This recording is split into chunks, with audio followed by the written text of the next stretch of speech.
പ്രാദേശിക ലേഖകനാണ്, അദ്ദേഹം നമ്മളോടൊപ്പം ഉണ്ട്. ആ, ഉത്തമൻ്റെ എങ്ങനെയാണ് സംഭവിച്ചത്? അവിടുത്തെ ഒരു സ്ഥിതി എന്താണിപ്പോൾ?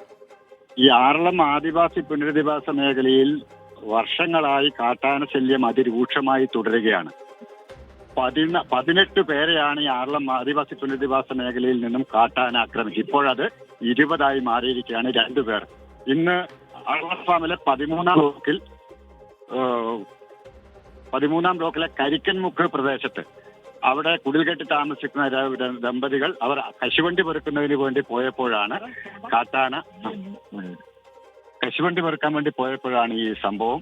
2 പേര്, വെള്ളി എന്ന് പറയുന്ന ഒരു വൃദ്ധനും അതോടൊപ്പം അദ്ദേഹത്തിന്റെ ഭാര്യ ലീല എന്ന് പറയുന്ന ഒരു സ്ത്രീയുമാണ് കാട്ടാനയുടെ ആക്രമണത്തിൽ അതിക്രൂരമായി ഇപ്പോൾ കൊല ചെയ്യപ്പെട്ടിരിക്കുന്നത്. അല്ല ഉത്തമൻ, ഇപ്പോൾ ഈ പറയുന്നത് അവിടുത്തെ ഇതിനേക്കാളൊക്കെ ഉപരി അവിടുത്തെ ഏറ്റവും പ്രധാനപ്പെട്ട പ്രശ്നം ഇപ്പോൾ സന്ധ്യയാകുമ്പോൾ തന്നെ, സാധാരണ രാത്രികാലങ്ങളിലാണ് ആ കാട്ടാനകളുടെ ആക്രമണ ഭീഷണി ഉണ്ടായിരുന്നതെങ്കിൽ ഇപ്പോൾ വൈകുന്നേരവും സന്ധ്യയാകുമ്പോൾ തന്നെ കാട്ടാന അവിടെ ഇറങ്ങുന്നു എന്നതൊരു വലിയ പ്രശ്നമാണല്ലോ, അല്ലേ? ഇത് രാത്രികാലങ്ങൾ സന്ധ്യയാകുമ്പോൾ മാത്രമല്ല ഇവിടെ വിഷയം, പകൽ സമയത്ത് പോലും കാട്ടാനയുടെ ഭീതി, കാട്ടാനയുടെ ഇതുകൊണ്ട് ജീവിക്കാൻ കഴിയാത്ത അവസ്ഥയാണ് ഈ ആറളം ആദിവാസി പുനരധിവാസ മേഖലയിലുള്ളത്. ഞങ്ങൾക്ക് എന്ത് ചെയ്യണമെന്ന് പറയാൻ കഴിയും. എന്തെങ്കിലും സംഭവിക്കുമ്പോൾ മാത്രം ഓടിയെത്തുന്ന ജില്ലാ ഭരണകൂടമായി മാറുന്ന ഒരു കാഴ്ചയാണ് ഞങ്ങൾ കാണുന്നത്. ഞങ്ങളെ സംബന്ധിച്ചിടത്തോളം ഞങ്ങളൊക്കെ ഇപ്പോൾ പുറത്തുനിന്ന് ഒരു പൊതുപ്രവർത്തകരായി ഇവിടെ വർക്ക് ചെയ്യുന്ന ആളുകളാണ് ഈ മേഖലയിൽ. പക്ഷേ ഞങ്ങളെ സംബന്ധിച്ചിടത്തോളം മരണഭയം കൊണ്ട് ജീവിക്കാൻ കഴിയാത്ത ഒരവസ്ഥയാണ് ഈ കാട്ടാന ശല്യം, അതോടൊപ്പം തന്നെ വന്യമൃഗങ്ങളുടെ ശല്യം. ഇതിനകത്ത് ഓരോ മനുഷ്യന്റെയും വീട്ടുമുറ്റത്താണ് പകൽ സമയത്ത് പോലും കാട്ടാനകൾ വരുന്നത് എന്ന് ഇതിന് ശാശ്വത പരിഹാരം കാണാൻ ആര് ശ്രമിക്കും? എന്താണ് ഇതിന് പരിഹാരമെന്ന് കാണണം. വനംവകുപ്പിന്റെ ഉദ്യോഗസ്ഥന്മാർ വന്ന് കാട്ടാനയെ തുരത്തുന്നൊക്കെ ഉണ്ട്. പക്ഷേ ഉത്തമൻ, ഇപ്പോൾ പല ഈ വന്യജീവി ആക്രമണ ഭീഷണി നിലനിൽക്കുന്ന ഈ വനപ്രദേശത്തോട് ചേർന്ന് നിൽക്കുന്ന മേഖലകളിലൊക്കെ വനംവകുപ്പ് ഉദ്യോഗസ്ഥർ അവിടുത്തെ നാട്ടുകാരോട് അവരുടെ നിസ്സഹായത പറയുന്നുണ്ടെന്നാണ് പലയിടങ്ങളിൽ നിന്ന് നമുക്ക് മനസ്സിലാക്കാൻ കഴിയുന്നത്. കാരണം അവർക്ക് ആവശ്യത്തിനുള്ള ആയുധമില്ല, സേനയില്ല, അവർക്ക് ഞങ്ങളും മനുഷ്യരല്ലേ എന്നൊക്കെ ചില വനംവകുപ്പ് ഉദ്യോഗസ്ഥർ നാട്ടുകാരോട് തന്നെ പറയുന്ന സ്ഥിതിവിശേഷം ഉണ്ടെന്നാണ് ഞാൻ മനസ്സിലാക്കുന്നത്.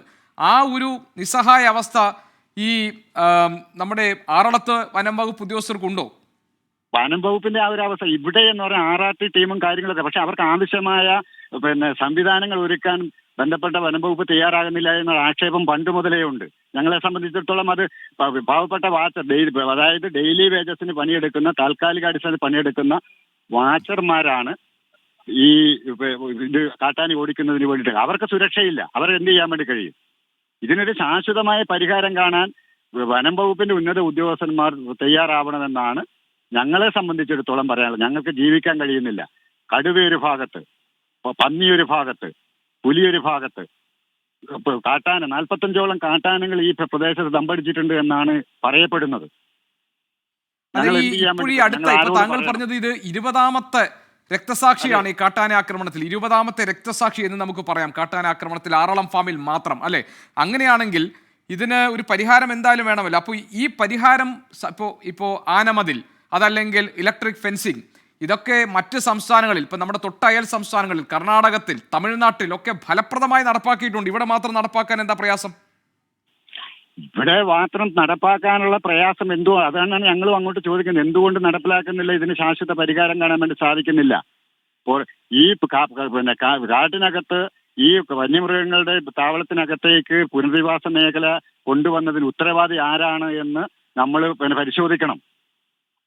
അന്നും നമ്മൾ പറഞ്ഞതാണ് ഈ ഭാഗത്ത് ഭൂമി കൊടുക്കരുത്.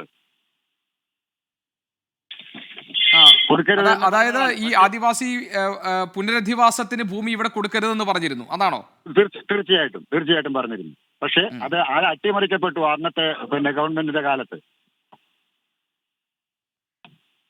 ശരി, ഈ 13ാം ബ്ലോക്കിൽ 2 പേരാണല്ലോ ഇപ്പോൾ കാട്ടാനാക്രമണത്തിൽ കൊല്ലപ്പെട്ടിരിക്കുന്നത്, അല്ലെ? ഇപ്പോൾ അവിടെ നിന്നുള്ള ഇപ്പൊ താങ്കൾ ആ സംഭവ സ്ഥലത്തുണ്ടോ ഉത്തമൻ? ഞങ്ങൾ ആ സംഭവ സ്ഥലത്തേക്ക് പോയിക്കൊണ്ടിരിക്കുകയാണ്. ആ മൃതശരീരം പുറത്തേക്ക് കൊണ്ടുവന്നോ എന്നൊന്നും അറിയില്ല, അല്ലേ?